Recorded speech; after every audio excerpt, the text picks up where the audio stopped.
مفسدات سے متعلق انشاءاللہ آج ضروری باتیں ذکر کی جائیں گی۔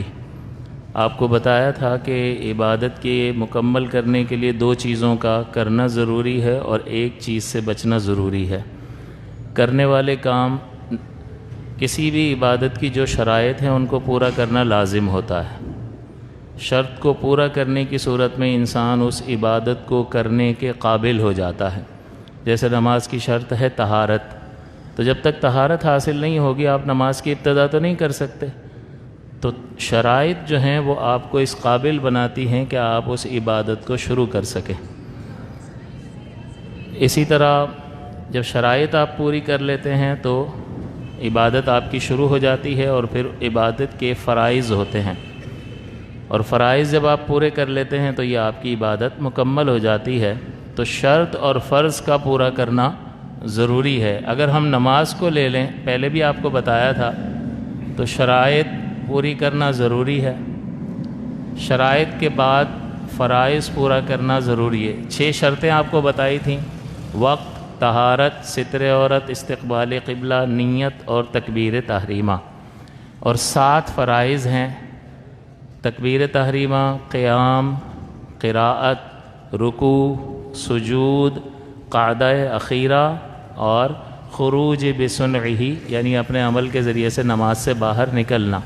آپ کو بتایا تھا کہ یہ 2 جو ہیں وہ کرنے والے کام ہیں، ان کو نہیں کریں گے تو نماز ہوگی ہی نہیں۔ اور ایک چیز ایسی ہے کہ جس سے بچنا ضروری ہے، وہ مفسدات ہوتے ہیں۔ یہ بچنے والے کام ہیں، ان سے بچنا ضروری ہے۔ یعنی نماز کو جو چیزیں توڑ دیتی ہیں، ختم کر دیتی ہیں، فاسد کر دیتی ہیں، ایسی کسی بھی شے کو نماز میں داخل نہ ہونے دینا۔ تو جب آپ یہ کر لیں گے تو آپ کی نماز مکمل ہو جائے گی۔ تو ہم نے شرائط کا مکمل بیان کر لیا، فرائض کا مکمل بیان کر لیا، اور ہم مفسدات کی کچھ تفصیل انشاءاللہ آج سماعت کریں گے۔ جب یہ مکمل ہو جائے گا تو پھر اس کے بعد ہم نماز کے واجبات پر آئیں گے، پھر اس کے بعد نماز کی سنتیں ذکر کریں گے، اور اس کے بعد پورا شرائط، فرائض اور واجبات اور سنت کے ساتھ مکمل ایک طریقہ نماز کا آپ کی خدمت میں ذکر کر دیں گے۔ اس کے بعد یہ نماز جب مکمل ہو جائے گی تو انشاءاللہ ہم طلاق کے مسائل کو پہلے لے لیں گے، تاکہ وہ ضروری مسائل ہیں، بڑے مسائل اس میں پیدا ہوتے ہیں، بڑی پیچیدگیاں ہیں، اس کو ہم ڈسکس کریں گے، اور اس کے بعد انشاءاللہ موقع رہا، زندگی رہی تو آگے اسی طرح سے طلاق کے بعد انشاءاللہ ارادہ ہے کہ عقائد کا بیان دلائل کے ساتھ کیا جائے گا۔ تو اب مفسدات، نماز کو توڑنے والی چیزیں جو ہیں، اس میں ایک چیز ہے کلام، بات کرنا، اسی طرح کھانا پینا۔ ابھی آپ کے ذہن میں آ رہا ہوگا، حیرت کا پیدا ہو رہی ہوگی کہ یار کون باتیں کر رہا ہے نماز میں، کون کھا پی رہا ہے، تو یہ بھی پتہ چل جائے گا۔ اسی طرح کوئی بھی عمل کثیر کرنا،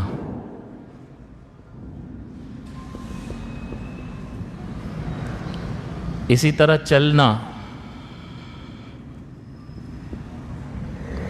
یہ تمام چیزیں نماز کو فاسد کر دیتی ہیں۔ سینے کا قبلے کے رخ سے پھر جانا، پھیرنا،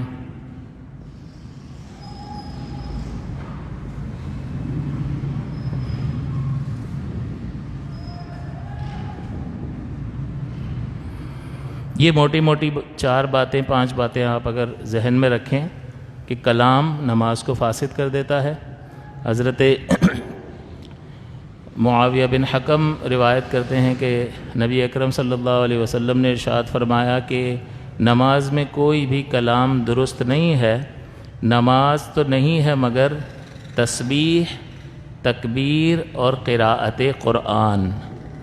تو تکبیر، تسبیح اور قراءت قرآن کے علاوہ کچھ بھی اگر نماز میں کیا تو اس حدیث پاک سے ایسا محسوس ہوتا ہے کہ نماز ٹوٹ جائے گی، کیونکہ نماز میں نماز والے کام کرنے ہیں، کوئی اور کام کریں گے تو نماز سے باہر نکل جائیں گے۔ لیکن اس میں مزید تفصیل یہ ہے کہ آپ پلک بھی تو جھپکتے ہیں، آپ کو ذرا خارش ہوتی ہے تو وہ بھی تو کرتے ہیں. حضور فرمانے کہ نماز تو نہیں ہے مگر تکبیر، قراءت قرآن اور تسبیح. تو یہ تکبیر تو نہیں ہے، یہ تسبیح بھی نہیں ہے، یہ قراءت قرآن بھی نہیں ہے، یہ ان تینوں سے باہر ہے، لہٰذا اس سے نماز ٹوٹنی چاہیے. لیکن مسئلہ یہ ہے کہ اس کے بغیر چارہ نہیں ہے، انسان اس سے بچ نہیں سکتا. تو یہ عمل ان تین کے علاوہ تو ہے لیکن عمل قلیل ہے. تو عمل قلیل کی رعایت انسان کو ملے گی، اس سے نماز نہیں ٹوٹے گی. لیکن عمل کثیر، اس کی میں ابھی وضاحت کر دوں گا. عمل کثیر جو ہے اس حدیث کے مخالف ہے، لہٰذا عمل کثیر نماز کو توڑ دے گا. تو کھانا پینا، عمل کثیر، چلنا اور قبلے سے منحرف ہونا یہ نماز کو توڑ دیتا ہے. اب ایک اور حدیث ہے جس میں صحابہ بیان کرتے ہیں کہ نبی کریم صلی اللہ علیہ وسلم کو ہم نماز کی حالت میں سلام کیا کرتے تھے، حضور جواب دیتے تھے. پھر جب ہم نجاشی کے پاس سے واپس لوٹے، یعنی حبشہ کی ہجرت ہوئی، اور اس ہجرت کے بعد جب دوبارہ ہم مدینے آئے، ایک تھوڑا سا بیچ میں گیپ آ گیا، اور پھر ہم نے حضور کو نماز میں سلام کیا تو حضور نے جواب نہیں دیا. تو ہم نے عرض کیا کہ حضور پہلے تو آپ جواب دیا کرتے تھے، اس بار جواب نہیں دیا. تو آپ نے فرمایا کہ نماز میں مشغولی ہے، یعنی یہ بتا دیا آپ نے کہ اب وہ منسوخ ہو چکا. پہلے اجازت تھی اور اب نماز میں کلام کرنا نماز کو گویا کہ فاسد کر دے گا، اس کی اجازت نہیں ہے. تو اب کلام وہی بات ہے کہ بھئی کون باتیں کر رہا ہے؟ نہ کوئی نماز میں بات کر رہا ہے، نہ کھا پی رہا ہے، نہ چل رہا ہے، نہ سینے کو جو ہے وہ پھیر رہا ہے.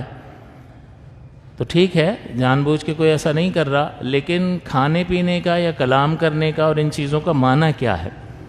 کلام چاہے تھوڑا ہو یا زیادہ ہو، قلیل ہو یا کثیر ہو، وہ نماز کو فاسد کر دے گا.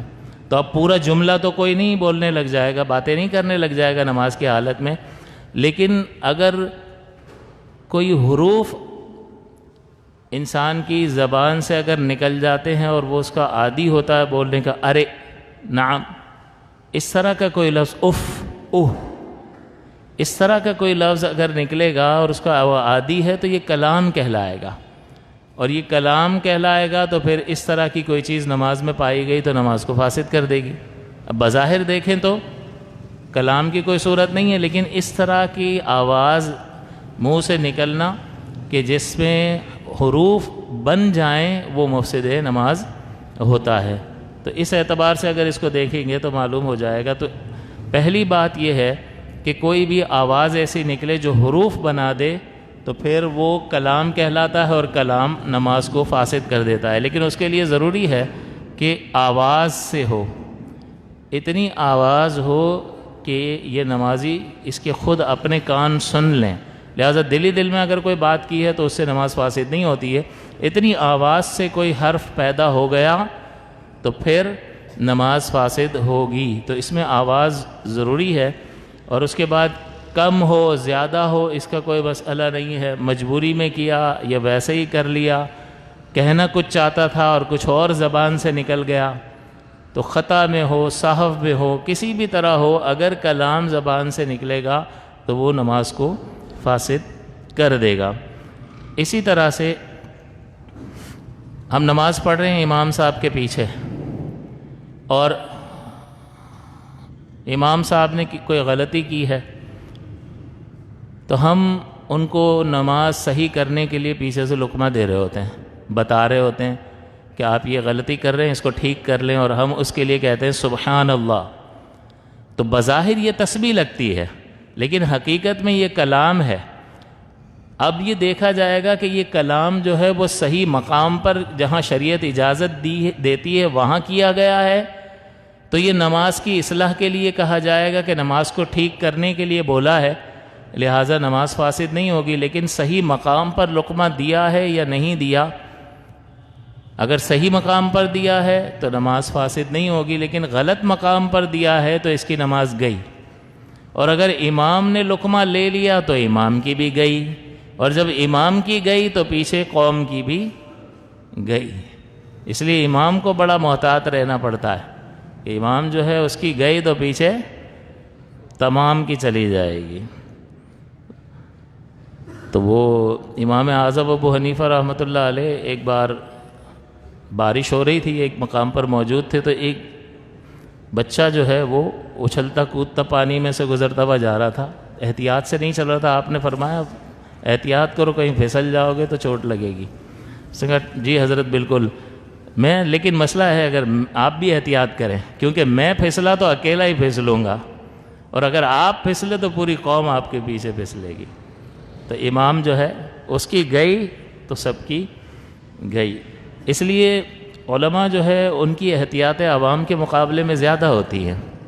وہ ایسے بہت زیادہ ہنسی مذاق، بعض اوقات ہنسنا مسکرانا ٹھیک ہوتا ہے، ہنس کے بات کرنا اور کہکہا لگانا بھی ٹھیک ہے، جائز ہے، لیکن وہ نہیں کرتے عوام کے سامنے یہ چیزیں۔ کھڑا ہو کر پانی پینا جائز ہے کیونکہ سنن زوائد میں سے، لیکن عوام کے سامنے پئیں گے تو وہ بدگمان ہوگی، وہ کچھ بولے گی الٹا سیدھا۔ اور کس نے ابھارا ہے؟ اسی نے ابھارا ہے کہ بھئی ان لوگوں کے ساتھ جو کم علم ہیں ان کے سامنے یہ چیزیں نہیں کرنی ہیں۔ تو بہت ساری احتیاطیں علماء کی بہرحال بڑھ جاتی ہیں۔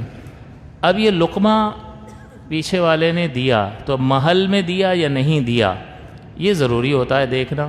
تو ایک چیز تو طے ہے کہ امام صاحب قرآن پڑھ رہے تھے اور قرآن پڑھتے پڑھتے کوئی غلطی محسوس ہوئی اور امام صاحب چاہ رہے ہیں کہ اب آپ ان کو لقمہ دیں، تو اس وقت تو آپ ان کو لقمہ دے سکتے ہیں قرآن ٹھیک کرنے کے لیے۔ جیسے تراویح میں بھی اگرچہ وہ پوری قرات اپنی کر چکے ہیں، امام کو یہ حکم ہے کہ بھئی اگر آپ پوری واجب قرات کر چکے ہیں تو آپ اسی وقت رکوع کر دیں، پیچھے والوں کو مجبور نہ کریں کہ وہ بتائے، آپ رکوع میں چلے جائیں۔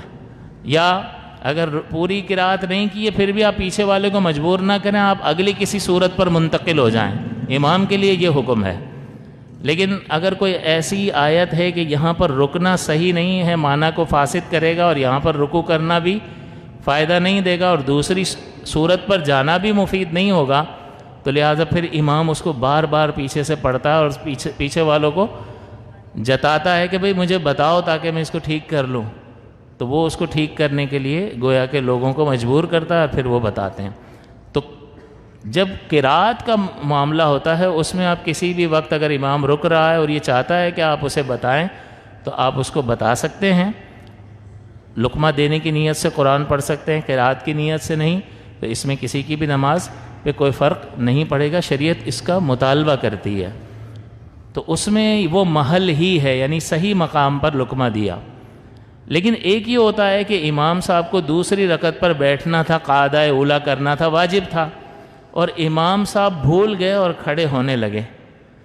اب مقتدی کو یہ دیکھنا ہے کہ اس کو لقمہ دینا کب ہے۔ امام صاحب پورے کھڑے ہو گئے، اب امام صاحب کو بیٹھنا منع ہے، اگر ان کو خود بھی یاد آ جائے تو وہ بیٹھ نہیں سکتے، اور یہ پیچھے سے بیچارہ لقمہ دے رہا ہے، تو یہ صحیح جگہ پر دے رہا ہے یا لیٹ ہو گیا؟ لیٹ ہو گیا، کیونکہ واجب تو ترک ہو چکا، سجدہ سہو تو لازم ہو چکا، اس کو واجب نہیں ہونے دینا تھا۔ جیسے ہی تھوڑا سا ہل جل کی اور اٹھنے لگے نا، اس وقت اس کو کہنا تھا کہ جب بیٹھنے کے قریب ہو، پیر جب فولڈ ہوئے ہوئے ہوں تو سمجھو وہ بیٹھنے کے قریب ہے، تو بیٹھنے کے قریب ہو تب مقتدی کہہ دے سبحان اللہ، تو اب وہ بیٹھ جائے۔ اس کا لقمہ دینا بھی ٹھیک، ان کا لقمہ قبول کرنا بھی ٹھیک۔ لیکن جب وہ کھڑے ہو گئے تو اب تو ان کو خود یاد آ جائے گا، تب بھی یہ نہیں بیٹھ سکتے، اور یہ یاد دلا رہا ہے۔ تو اب یہ غلط جگہ پر بولا تو اس نے کلام کیا، اور غلط جگہ پر کلام کیا، لہٰذا اس کی تو گئی۔ اور اگر امام صاحب نے لے لیا لقمہ اور وہ حضرت بیٹھ گئے تو پوری قوم کی بھی نماز گئی۔ تو اس کا مطلب یہ ہوا کہ ہم جب لقمہ دیتے ہیں تب بھی یہ مفسد ہماری نماز میں آ سکتا ہے، ہماری نماز فاسد ہو سکتی ہے۔ لیکن اس کا مطلب یہ نہیں ہے کہ آپ لقمہ نہیں دیں گے۔ آپ اگر پیچھے نماز پڑھ رہے ہیں تو آپ پر واجب ہے کہ اگر امام غلطی کرے گا تو آپ اس کو لقمہ دیں گے نماز کی اصلاح کے لیے۔ لیکن یہاں مسئلہ یہ ہوتا ہے کہ نماز پوری ختم ہو جاتی ہے، سلام پھرنے کے بعد ایک دو کو پتہ ہوتا ہے کہ یہ غلطی ہوئی ہے، باقی سے پوچھو تو کہ اچھا ہوا ایسا، ہم تو سو رہے تھے، آخر میں ہی جاگیں تو وہ نیند میں ہی ہوتی ہے، قوم ایسے ہی پڑھ رہی ہوتی ہے۔ جاگتے ہوئے نماز پڑھیں، اور امام صاحب کو لقمہ دینا واجب ہوتا ہے۔ جب ضرورت ہو تو صحیح جگہ پر اگر آپ لقمہ دیں گے تو آپ نے بر وقت کلام کیا اور وہ مفسد نہیں ہے، لیکن ذرا سا آپ اپنی جگہ سے ہٹے اور غیر محل میں اگر آپ نے لقمہ دے دیا تو غیر محل میں کلام کیا اور وہ نماز کو فاسد کر دیتا ہے۔ اچھا، کسی شخص نے اشارہ جو ہے، اب یہ کلام ہی کے ضمن میں کہ اشارہ جو ہے وہ مفسد ہے یا نہیں ہے، اشارے سے نماز فاسد ہوتی ہے یا نہیں ہوتی ہے، تو کسی نے کوئی چیز پوچھی، چابی رکھی ہے، اب نماز میں اس نے ہاں یا یوں کہہ دیا، تو یہ اشارہ ہے، یہ کلام نہیں ہے۔ جب یہ کلام نہیں ہے تو اس سے نماز فاسد نہیں ہوگی، لیکن اس سے بچنا چاہیے، اس سے کراہت پیدا ہوتی ہے۔ لیکن بعض اوقات بہت ضرورت ہوتی ہے اور یس اور نو میں بہت سا کام ہو سکتا ہے، تو پھر اس سے نماز فاسد نہیں ہوتی ہے، کر سکتے ہیں، لیکن کراہت سے نماز کو بچانا ضروری ہوتا ہے۔ کسی نے کوئی اجازت مانگی اور اس کو پتہ نہیں ہے آپ نماز پڑھ رہے ہیں، دروازے پر کوئی آ گیا، بار بار بیل بجا رہا ہے، آپ صحن میں نماز پڑھ رہے ہیں، اب آپ نے اللہ اکبر ذرا تیز آواز میں کہی تو اس تک آواز پہنچ گئی اور سمجھ گیا نماز پڑھ رہے ہیں، تو اس لیے آپ نے تیز آواز کی کہ وہ سمجھ جائے اور بار بار بیل نہ بجائے، نماز سے فارغ ہو کے دروازہ کھول دیں گے۔ تو اب یہ کلام بنے گا یا نہیں بنے گا، تو یہ بھی تکبیر سے تکبیر ہی مراد ہے کہ وہ تکبیر سے رکوع میں جا رہا ہے، تکبیر سے وہ سجدے میں جا رہا ہے، سجدے سے دوسرے سجدے میں جا رہا ہے، تو تکبیر سے تو اس کا تکبیر ہی لینا مراد ہے، لیکن آواز سے اطلاع دینا مراد ہے۔ تکبیر سے اطلاع نہیں دے رہا، اونچی آواز سے اطلاع دے رہا ہے، لہٰذا ایسا کرنے سے نماز فاسد نہیں ہوگی، آپ کر سکتے ہیں، لیکن یہ انتہائی ضرورت ہو تو ایسا کیا جا سکتا ہے، ورنہ احتیاط ہی کی جائے گی۔ اسی طرح کوئی بیمار ہے، تکلیف میں ہے، مصیبت میں ہے، درد میں ہے، اور اختیار کے ساتھ وہ روک سکتا ہے، لیکن اف اس طرح کر رہا ہے، تو اپنے اختیار کے ساتھ کر رہا ہے یا بلا اختیار نکل رہا ہے؟ تو اگر اختیار کے ساتھ کہ درد ہو رہا ہے لیکن روک سکتا ہے، پھر بھی اف کر رہا ہے، اس سے نماز فاسد ہو جائے گی۔ اور اگر بلا اختیار اتنی تکلیف ہے کہ اس تکلیف کی وجہ سے بلا اختیار اس کے منہ سے اس طرح کی آواز نکل گئی، تو پھر شریعت اس کو رعایت دے گی۔ تو درد اور تکلیف کی وجہ سے منہ سے کلام نکلنا، کوئی کلمات نکلنا، اس میں اختیار اور بلا اختیار کا مسئلہ ہے کہ اگر اختیار ہوگا روکنے کا اور پھر بھی نکالے گا تو پھر نماز فاسد ہوگی، ورنہ فاسد نہیں ہوگی۔ دوسرا آخری چیز، عمل کثیر جو ہے، عمل کثیر کا مطلب یہ ہوتا ہے کہ دور سے دیکھنے والا دیکھ کر یہ سمجھے کہ یہ نماز میں نہیں ہے، تو ایسا کوئی کام اگر ہم کریں گے تو پھر یہ عمل کثیر کہلائے گا اور یہ نماز اس سے ٹوٹ جاتی ہے۔ اور اس میں آپ جب دونوں ہاتھوں کا استعمال کرتے ہیں تب یہ شک پیدا ہو جاتا ہے، ورنہ اس طرح اگر آپ کھڑے ہیں اور ایک ہاتھ سے آپ کچھ کر رہے ہیں، یہ کرنا نہیں چاہیے لیکن بالفرض کر رہے ہیں، تو کیا نماز ٹوٹی یا نہیں ٹوٹی؟ اب چونکہ یہ ایک ہاتھ بندھا ہوا ہے نا، تو اس سے کوئی یہ نہیں سمجھے گا کہ نماز میں نہیں ہے، لیکن آپ دونوں ہاتھ چھوڑ دیں اور ٹوپی سیدھی کریں نماز میں، پھر باندھ لیں۔ یہ جو اب آپ نے عمل کیا ہے، اس کو جب آپ کر رہے ہوں گے تو دور سے دیکھنے والا کیا سمجھے گا؟ کوئی آگے سے گزرنا ہوگا تو بھی گزر جائے گا، ابھی تو نماز کہاں پڑھ رہا، ٹوپی ٹھیک کر رہا۔ تو عمل کثیر کا مطلب یہ ہوتا ہے کہ دور سے دیکھنے والا جو ہے وہ اس شک میں مبتلا ہو جائے کہ نماز میں ہے کہ نہیں ہے۔ تو ایسی چیز اگر پیدا ہو جائے گی تو پھر یہ عمل کثیر ہے اور اس سے نماز فاسد ہو جاتی ہے۔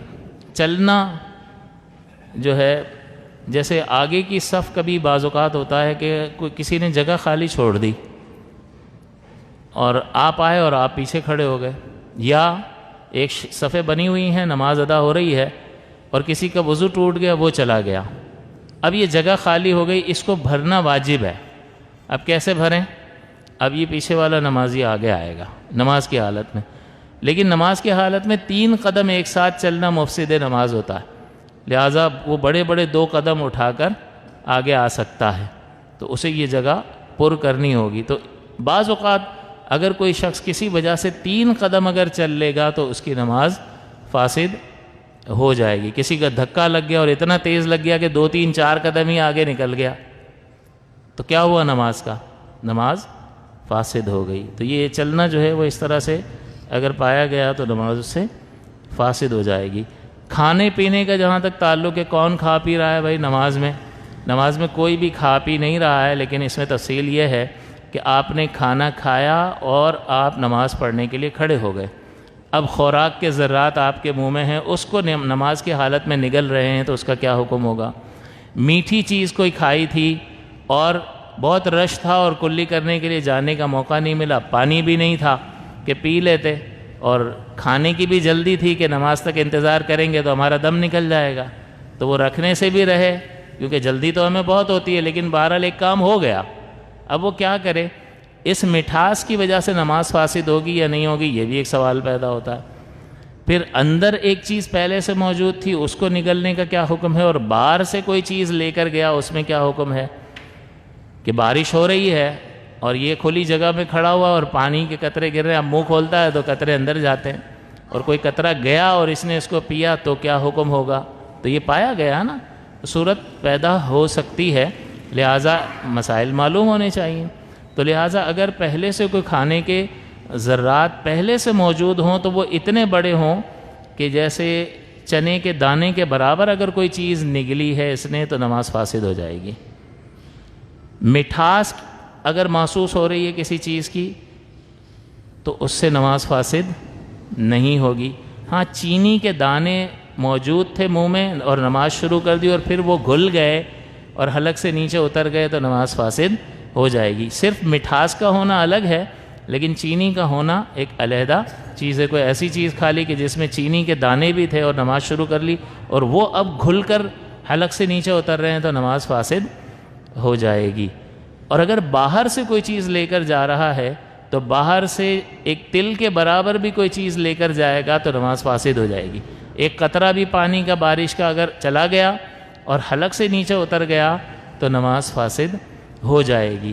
اگر منہ سے خون نکلا اور اس کا ذائقہ حلق میں محسوس ہوا تو نماز فاسد ہو جائے گی، اور محسوس نہیں ہوا تو نماز فاسد نہیں ہوگی۔ لیکن وضو کے باب میں اور مسئلہ ہے کہ اس میں آپ تھوک کر دیکھیں گے، اگر خون کا رنگ غالب ہے تو وضو ٹوٹ گیا، اور تھوک غالب ہے تو وضو نہیں ٹوٹے گا۔ تو وضو ٹوٹنے میں خون کا مسئلہ الگ ہے کہ رنگت کو دیکھیں گے، اور نماز کی حالت میں اگر آپ کو لگ رہا ہے کہ خون نکلا ہے تو ذائقے کو دیکھیں گے کہ ذائقہ محسوس ہوا ہے تو نماز ٹوٹ جائے گی، ورنہ نماز نہیں ٹوٹے گی۔ یہ موٹی موٹی بنیادی چیزیں میں نے آپ کی خدمت میں ذکر کر دیں، آپ اس کو محفوظ رکھیں تو انشاءاللہ اللہ کی رحمت سے امید ہے کہ پھر جب انسانی حیثیت سے ہم اپنے طور پر سیکھ کر اپنی عبادات کر لیتے ہیں تو پھر وہ بڑا غفور و رحیم ہے۔ وہ دیکھتا ہے کہ میرے بندے نے کوشش کی ہے، اس نے ٹائم دیا ہے، اس نے سیکھا ہے، یہ عبادت کرتے ہوئے ہر سیکھی ہوئی چیز کی رعایت کرتا ہے اور اس کے مطابق کرنے کی کوشش کرتا ہے۔ پھر اگر کوئی چیز رہ جاتی ہے تو وہ کہاں ان عبادات کا محتاج ہے، وہ تو غنی ہے، وہ تو ہمیشہ سے عظمت والا تھا، ہماری عبادت تو اس کی عظمت میں اضافہ نہیں کرتی نا۔ بس اس معیار پر ہم پورے اتر گئے اللہ کی توفیق سے کہ اس نے کہا تھا میرے حبیب کو دیکھو اور ان سے سیکھو اور اس کو سیکھ کر اس پر عمل کرو۔ بس 2-3 منٹ ایک ضروری مسئلے کے لیے میں آپ کی توجہ چاہوں گا کہ اتنے سارے جب ہم مسائل ذکر کرتے ہیں تو بعض اوقات ایک میسج آ جاتا ہے کہ اتنے سارے مسئلے اپنی طرف سے بتا رہے ہو، حدیث نمبر دے دو، حدیث نمبر دے دو۔ جو یہ مطالبہ کرتا ہے وہ جاہل ہے، اس کو کچھ بھی نہیں پتہ ہے۔ اس کا سبب یہ ہے کہ آپ خود غور فرمائیے کہ قرآن عظیم میں جو احکام ہیں، احکام حکم کی جمع ہے، اور احکام کہاں بیان ہوں گے؟ قرآن عظیم میں، اور احکام بیان ہوں گے احادیث مبارکہ میں۔ ایسا ہی ہے، آپ کو کہاں ملیں گے حکم؟ قرآن میں ملیں گے یا حدیث میں؟ تو وہ بھی یہی کہہ رہا ہوتا ہے بھائی قرآن کی آیت بتا دو، کہاں یہ مٹھاس والا کہاں لکھا ہوا ہے کہ نہیں اتر جائے اور یوں فاسد ہوگی، یوں نہیں ہوگی؟ اتنی تفصیل خواہ اتنا لمبا کیا ہوا، خواہ لمبا نہیں کیا ہوا۔ جو چیز ہے اس کو شرح و بسط کے ساتھ بیان کیا ہے۔ اب دیکھیں قرآن بتاؤ، حدیث بتاؤ، تو قرآن کی صرف 500 آیات ہیں جو احکام پر مشتمل ہیں، 500 آیات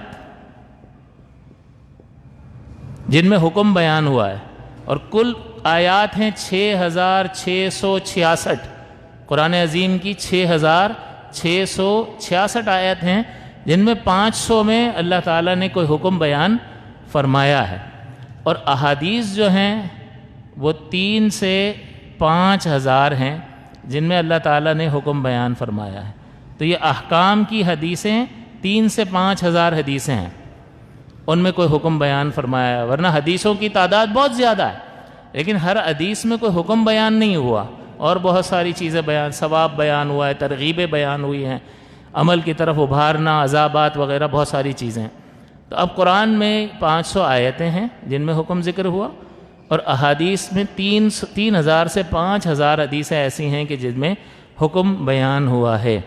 اور واقعات جو ہیں ہماری زندگی میں قیامت تک واقعات جو ہیں وہ لامحدود ہیں، لامحدود واقعات کا جواب یہاں سے بعینہ ہی کیسے لے کر آئیں گے؟ لا ہی نہیں سکتے ہیں۔ وہ کیسے؟ آپ بتائیے، کرپٹو کرنسی کا حکم قرآن و حدیث سے ثابت کر کے بتا دو۔ کرپٹو کرنسی والا لفظ چاہیے حدیث میں استعمال ہوا ہو۔ آپ کہو گے اس دور میں تھا ہی نہیں تو کہاں سے آئے گا؟ کیسے آئے گا؟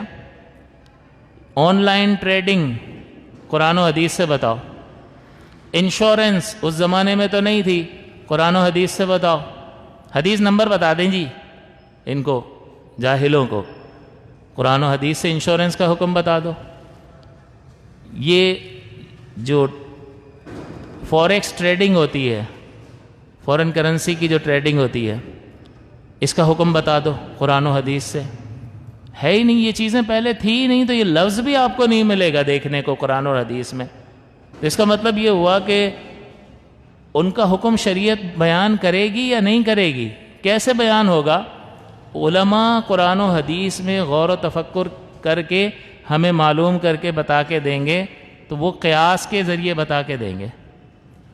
لیکن قیاس کس طرح سے ہوگا کہ ایک ایسی چیز جیسے کرپٹو کرنسی ہے، آن لائن ٹریڈنگ ہے، اس کے بارے میں انشورنس کا حکم معلوم کرنا ہے، شیئرز کا کاروبار اس کا حکم معلوم کرنا ہے، تب کیا کریں گے؟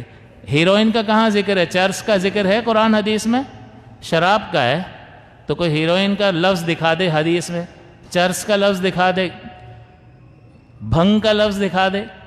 جنہوں نے ان لوگوں نے بھنگ پی رکھی ہے، جو یہ کہتے ہیں نا کہ ہمیں قرآن و حدیث سے حدیث نمبر دے دیں، یہ پکے چرسی ہیں، ان کو کچھ بھی پتہ نہیں ہے۔